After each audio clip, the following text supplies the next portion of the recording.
Assalamualaikum warahmatullahi wabarakatuh. Halo sobat semuanya, jumpa lagi di channel Agropark. Sobat, pada kesempatan kali ini saya sedang berada di kebun alpukat, sedang melakukan pembersihan sekitar pohon. Ini waktu istirahat, agak capek sobat, ini bajunya sudah basah semua, sudah keringetan.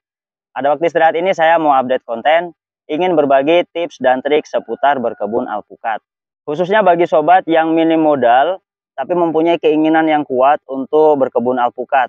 Apa yang kami sampaikan ini adalah berdasarkan pengalaman kami pribadi yang sudah kami lakukan di kebun. Bukan hanya sekedar teori, bukan hanya sekedar membaca jurnal penelitian saja. Tapi ini sudah real kami lakukan di kebun kami sobat. Jadi jika ada perbedaan pendapat ya wajar-wajar saja, karena pengalaman kita tentunya berbeda. Dan tentunya perbedaan itu adalah sebuah keindahan. Nah, pada video yang ini sobat, kami pernah bahas tentang solusi bagaimana jika kita tidak memiliki lahan. Kemudian pada video yang ini, kami jelaskan tentang bagaimana cara kita meminimalisir modal. Salah satu cara meminimalisir modal kita adalah dengan menanam bibit alpukat yang dari biji, tanpa sambung.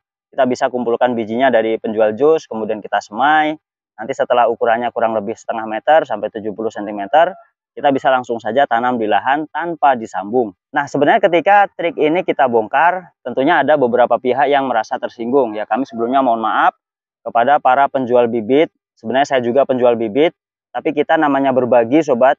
Berbagi ya berbagi aja, nggak usah khawatir, rezeki sudah ada yang ngatur. Rezeki kita nggak akan pernah tertukar. Justru ketika kita berbagi pengetahuan, insya Allah pengetahuan kita bertambah, silaturahim bertambah, dan rezeki kita juga akan bertambah. Contoh yang masuk akal seperti ini sobat, yang bisa diterima dengan logika. Misalkan para petani tidak lagi meminati bibit yang sudah disambung, maka mungkin mereka akan membutuhkan bibit yang belum disambung. Nah, kita sebagai penjual bibit bisa memposisikan diri sebagai penjual bibit seedling atau batang bawah.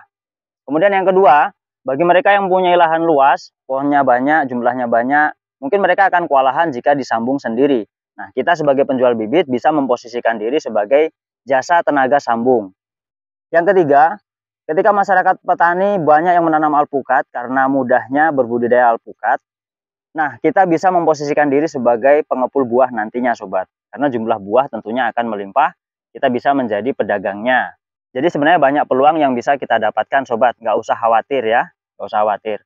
Rezeki itu tidak semata-mata uang. Silaturahmi, menambah teman itu juga rezeki. Salah satu yang saya alami sendiri, kemarin saya di Jawa, alhamdulillah ketemu dengan Pak Toyib yang di Ciamis, kemudian ketemu dengan Pak Rubianto yang di Bekasi. Beliau-beliau ini orang-orang hebat dan saya mendapatkan banyak ilmu pengetahuan, menambah wawasan untuk saya sendiri, dan juga menambah relasi, menambah link, jaringan dalam berbudidaya buah-buahan.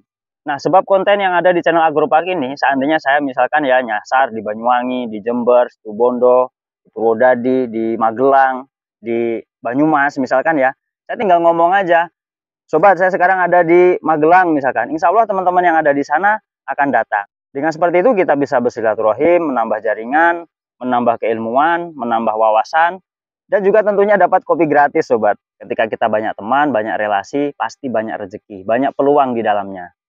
Nah sobat, ketika kita menanam alpukat tanpa disambung dulu, artinya nyambungnya nanti setelah batangnya besar, seperti saya lakukan ini ya. Ini batangnya sudah sebesar lengan baru saya sambung. Itu memiliki kelebihan dan kekurangan sobat. Di antara kelebihannya yang pertama, tanpa modal, kita cukup nyari biji di penjual jus, kita semai sendiri. Kemudian yang kedua, pertumbuhan batangnya lebih cepat besar dibandingkan bibit yang sudah disambung. Ini pernah kami bahas dengan Pak Toyib yang di Panjalu. Tapi juga memiliki kekurangan sobat. Kekurangannya apa? Yang pertama, kita butuh waktu dan tenaga yang lebih ekstra sobat. Kalau kita nyambungnya di lahan, itu kita untuk nyambung satu pohon saja kita harus berjalan 5-7 meter. Tergantung dari jarak tanam yang sobat gunakan.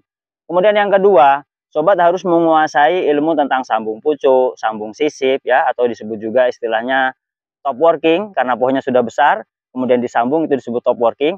Ini ilmu ini harus sobat kuasai. Kalau sobat nggak kuasai ini ya nggak bisa juga. Artinya kalau sobat menggunakan jasa orang lain, tentunya kan butuh biaya juga. Jadi ada kelebihan dan kekurangannya. Bagi sobat yang punya modal tapi nggak punya waktu, tentunya sobat milih untuk beli bibit yang sudah sambung.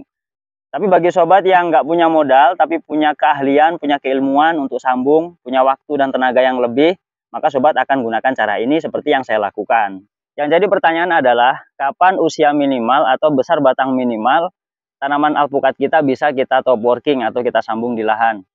Menurut pengalaman saya pribadi sobat, besar minimal itu adalah sebesar jempol kaki. Itu minimal ya. Artinya apa? Sebesar jempol kaki ini batang sudah lumayan kokoh. Sudah bisa menopang dirinya sendiri, sudah berdiri tegak. Nah, besar yang ideal adalah sebesar lengan sobat. Seperti yang ada di belakang saya ini ya. Ini besar yang ideal untuk kita lakukan top working. Nah, cara top working ini ada beberapa metode sobat. Ada beberapa cara. Bisa sobat langsung tempelkan pada pohon utamanya atau batang utamanya ini. Bisa juga sobat potong dulu batang utama ini, kemudian tunggu tunas barunya, tunas airnya. Nah, tunas ini nanti yang disambung. Itu memiliki kelebihan dan kekurangan masing-masing. Untuk pohon yang ada di belakang saya ini menggunakan cara tempel langsung pada batang utama. Sehingga posisinya agak miring sobat, agak miring lalu ke atas. Kelemahannya apa cara seperti ini? Jika tidak menempel dengan sempurna atau terlalu miring ya, itu bisa rawan patah ini sobat, rawan patah.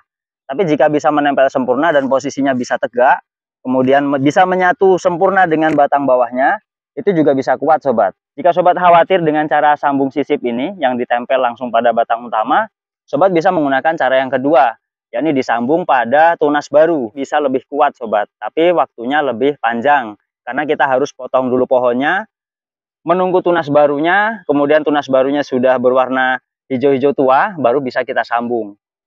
Nanti saya akan contohkan sobat bagaimana cara nyambungnya, kalau sambung sisip ditempel bagaimana, kalau nyambung pada tunas bagaimana, ikuti video ini sampai selesai.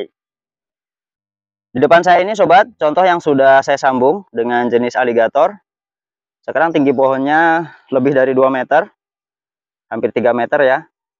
Besar batang bawah pada saat penyambungan sudah sebesar lengan.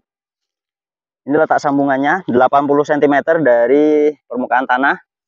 Nah, ini menggunakan cara sambung sisip sobat, atau tempel ya. Kita tempelkan langsung pada batang utama. Setelah tempelan ini kuat, sudah jadi, baru kemudian batang utamanya kita potong. Nanti bekas potongan ini bisa kita cat dengan cat tembok yang anti bocor, yang biasanya digunakan di kamar mandi itu sobat. Saya nggak usah sebutkan mereknya ya. Ini kita cat supaya tidak mudah busuk ketika kena hujan. Nah, ini usia tempelan sudah sekitar 5 bulan sobat. Sudah memanjang seperti ini ya. Lebih cepat. Kenapa bisa lebih cepat? Karena batang bawahnya sudah kokoh. Akarnya sudah menjalar kemana-mana. Makanya ketika tempelan sudah jadi, sambungan sudah jadi, ini akan lebih cepat daripada kita menyambung pada bibit yang masih kecil. Kalau bibit kecil 5 bulan nggak mungkin sebesar ini sobat. Ya. Ini sudah sangat besar, sudah rimbun. Dan sudah bisa diambil entresnya. Ini entresnya bisa kita gunakan untuk menyambung pohon-pohon yang lain.